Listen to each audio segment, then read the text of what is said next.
U.S. Secretary of State Marco Rubio said the U.S. is satisfied with the trajectory in Syria, despite the challenges the country is facing. In a press conference in Bratislava, Rubio praised the agreements in place and emphasized the U.S. involvement in implementing them. He explained that the U.S. had two clear choices in Syria. The first option was to let the country fall into chaos, and the second option was to work with Syrian President Ahmad al-Sharaa. Rubio revealed that President Trump personally engaged with al-Sharaa to secure the safe relocation of ISIS prisoners, preventing a massive escape.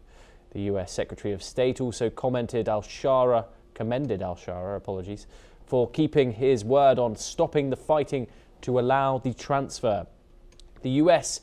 is focused on making progress with the integration of Kurds into the Syrian national forces. Rubio said the U.S. will continue to push for a successful implementation of the agreements in Syria. Let's in fact listen in to Marco Rubio's comments. Ambassador Barrack was in Washington last week briefing the congressional committees, always very blunt and very honest about the challenges involved in executing on this very difficult situation. But we think it's headed in a positive direction, even though it's been tested. There's been some difficult days. Frankly, there's been some days that have been, very concerning. But we like the trajectory. We have to keep it on that trajectory. We've got good agreements in place. The key now is implementation, and we'll be very involved in that regard. But the bottom line was we had two choices in Syria. Choice number one was to let the place fall apart into 18 different pieces, long-term civil war, instability, mass migration, playground for terrorists, ISIS running all over the place, Iran getting back in. That was choice number one. Choice number two is to try to see if it was possible to work with these interim authorities and with al-Sharaa and with his team. Guess what? We chose number two because it made sense. Ross joins us once again. Ross, what's your analysis on Rubio's statements there? How responsible is the United States for keeping stability in Syria? Of course, there's numerous amounts of problems there, particularly in the northeastern regions. But what did you make of the Secretary of State's statements when it came to that?